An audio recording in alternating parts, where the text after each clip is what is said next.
Hi, I'm Quincas and I'm a synth DIY guy. Welcome to part 3, the final chapter of my series on the Befaco Hexmix System. Today we're looking at the Hexpander, the expansion module for the core mixer. The Hexpander represents a new concept for Eurorack in that it expands upwards from the Hexmix, making the combination of the two into one large 6U module. To each Hexmix channel strip, the Hexpander adds 3 effect sends, a pre-fader listen or a PFL switch, and a balanced quarter-inch output. Globally, it adds balanced stereo mix outputs and a headphone output with a volume dial and a crossfader, going from the PFL bus to the main mix. There are also individual volume controls as well as pre-fader and post-fader outputs for each send bus, and 3 stereo effects returns with switches for modular or line level operation, so you can use pedals or studio effects units. There's even a cool multi-LED VU meter. I've always loved dub mixing, and now I can do it from inside the rack. I was so excited I even got a pair of Pico DSPs from Erica Synths to go with these great effect sends. Hay que ir sacando todo lo que está en esta caja y poniendo sobre la mesa. ¿Y qué no? Solo eso. No, te quiero ayudar mucho. Ayúdame, saca ese y lo pones aquí. Pero te quiero ayudar mucho, no Ok. un poquito. Sí, me ayudas mucho. Saca este, lo pones aquí. Papi, se parece a un papel. Ahora, a un papel como yo te voy dando mío. y tú vas poniendo, ¿ok? Así se parece. Sí. Como el otro mío. As with the other 2 kits in the bundle, the box comes with all the hardware, components, and PCBs to complete the build, as well as the front panel and the ribbon cable to connect the Hexpander to the Hexmix. Of course, the power cable is also included, and you even get some Nerlies, Befaco's special mounting screws. I had my daughter help me organize the bench for the build in exchange for a cool Befaco sticker. Sí, Este se parece a uno. sí. El uno es un palito, el dos es un palito, el tres es un gusto. Ahora, enseñas este a la cámara. Al revés. Muy bien. This is a slightly less dense job than building the main mixer, but it's still very time consuming. Make sure you pace yourself, take breaks, so you don't lose focus and make mistakes. Read the printed instructions carefully before every step. This video is not a substitute for reading the build guide. Start by populating all of the resistors and diodes on the main board.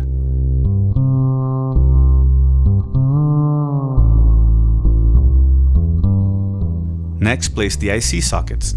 I used the panel to hold the sockets in place as I turned the board over for soldering. Next, sort the film and ceramic capacitors by value, then plug them into the board as well.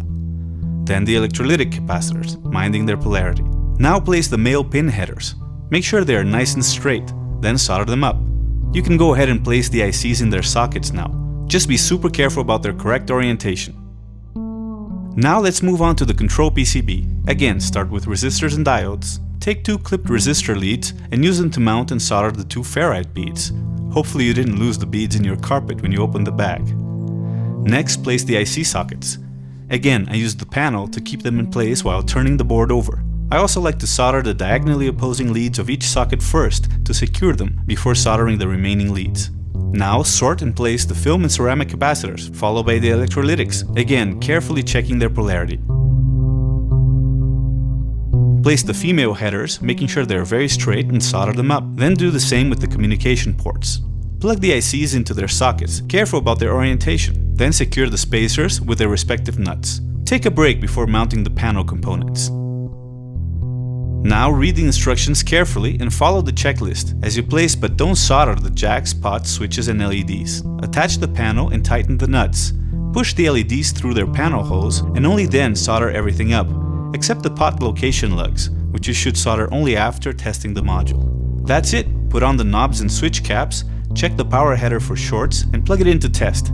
Let's hear it in action with a couple of dub-wise patches I made, taking advantage of the effect sends into my Pico DSP modules, running a reverb and a delay.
I think this is kinda boring. Let's try it again.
That's it. Please like, subscribe if you want to see more videos like this, and join my Patreon.